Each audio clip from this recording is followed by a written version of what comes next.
En los días de la Segunda Guerra Mundial, el primer ministro británico Winston Churchill tenía la costumbre de retirarse a descansar a una casa particular cerca de la estación Paddington, en la capital de Inglaterra.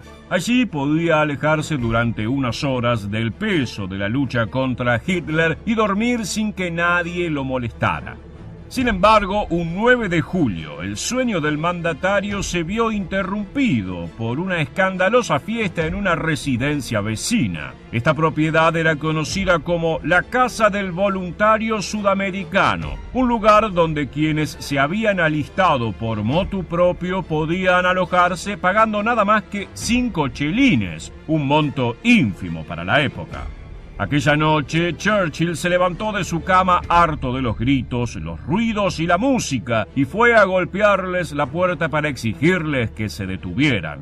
Lo que se encontró allí dentro, sin embargo, lo dejó sin palabras. Las paredes de la residencia estaban cubiertas con pinturas de gaucho y escenas de campo, y el tocadiscos reproducía tangos y zambas. Casi nadie hablaba inglés, sino castellano, con un acento muy particular.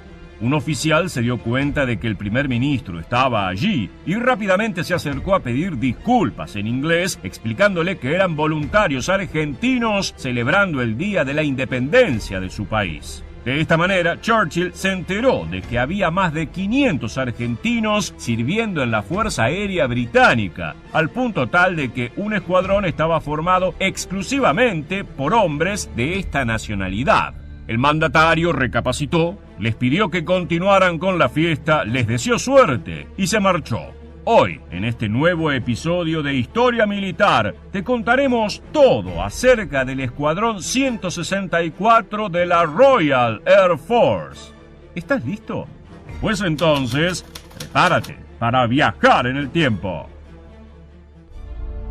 El 3 de septiembre de 1939, al estallar la lucha contra el fascismo, las naciones aliadas hicieron un llamado a todos los jóvenes del mundo en condiciones de combatir, para que se alistaran y contribuyeran al esfuerzo bélico.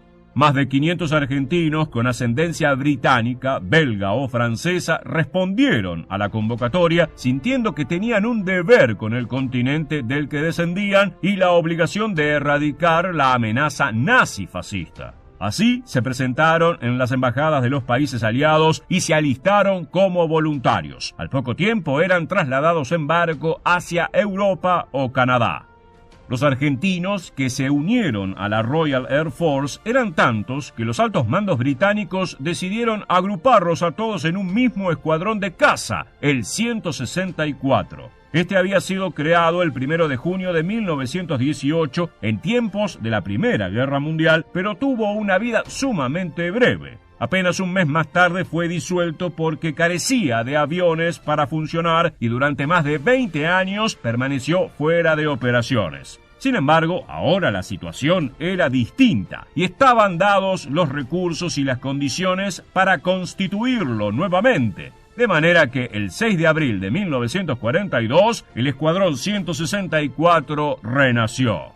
Durante un año se entrenaron preparándose para la acción al mismo tiempo que forjaban su identidad como grupo. Adoptaron el lema Firmly We Fly, que en español significa firmes volamos, y como escudo eligieron un león delante de un sol naciente. El logo había sido diseñado por el embajador argentino en Londres, Miguel Ángel Cárcano, quien además hizo las gestiones necesarias para la reconstitución de esta unidad.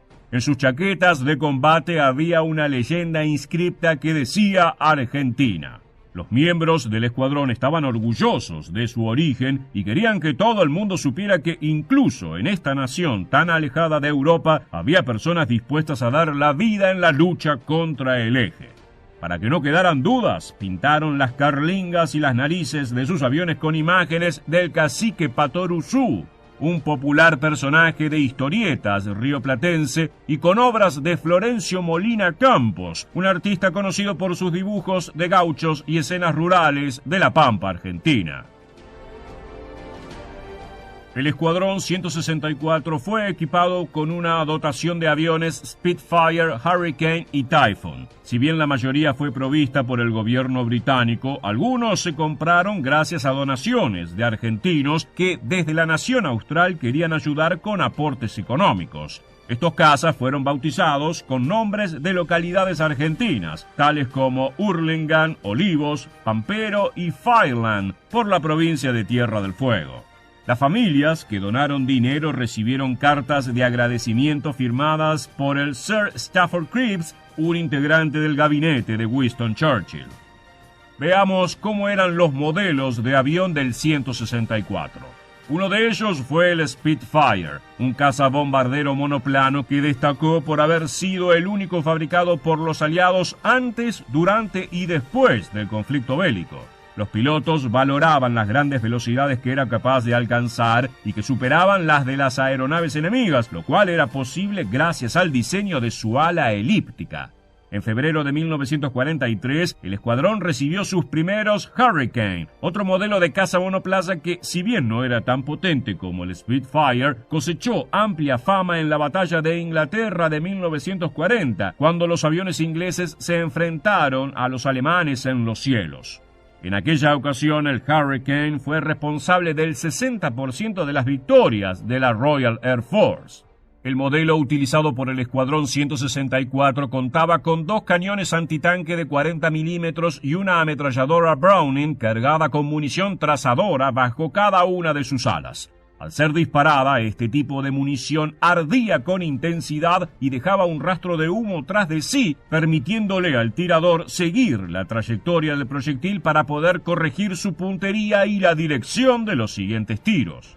En enero de 1944, el escuadrón comenzó a volar los cazabombarderos monoplaza Hawker Typhoon, armados con 4 cañones Hispano de 20 milímetros, 2 bombas de 227 kilogramos y 8 cohetes aire-tierra RP-3. Hacia junio de 1943, el Escuadrón 164 estaba listo para entrar en acción. El grueso de sus misiones consistió en atacar buques alemanes y objetivos costeros con cohetes. Ayudaron a preparar la invasión a Europa continental, destruyendo estaciones de radar y líneas de transporte para obturar las comunicaciones y hackear la movilización de las tropas del eje. Entre las acciones más destacadas del grupo se encuentra su participación en el Día D, el famoso desembarco de los aliados en Normandía. En aquella ocasión, los aviones del 164 estuvieron entre las primeras unidades que atacaron las defensas alemanas y con sus misiles derribaron sus fortificaciones y vehículos blindados. Luego proveyeron soporte aéreo al 21º Grupo del Ejército Británico que incursionó en el territorio francés. Hacia el final de la guerra, cuando el Tercer Reich agonizaba, el escuadrón realizó tareas de reconocimiento en tierra hostil, donde debía acechar a los pocos tanques y a las unidades de transporte que aún tenía el enemigo. En abril de 1945, el 164 fue trasladado a una base en Alemania, aunque poco después, tras la rendición del Imperio nazi, regresaron al Reino Unido. Allí permaneció hasta que en agosto de 1946 la unidad fue renumerada como Escuadrón 63. En total, de los 554 argentinos que fueron miembros de la Royal Air Force, se calcula que 122 cayeron en el campo de batalla, mientras que unos 300 regresaron a su país natal una vez finalizado el conflicto bélico. Los restantes eligieron vivir en lugares como Inglaterra, Canadá, Estados Unidos o Nueva Zelanda. Muchos de ellos permanecieron ligados a las fuerzas aéreas de sus respectivas naciones o trabajaron como pilotos en aerolíneas particulares. En cualquier caso, lo cierto es que el servicio de estos hombres para derrotar al nazifascismo fue invaluable. Llegamos al final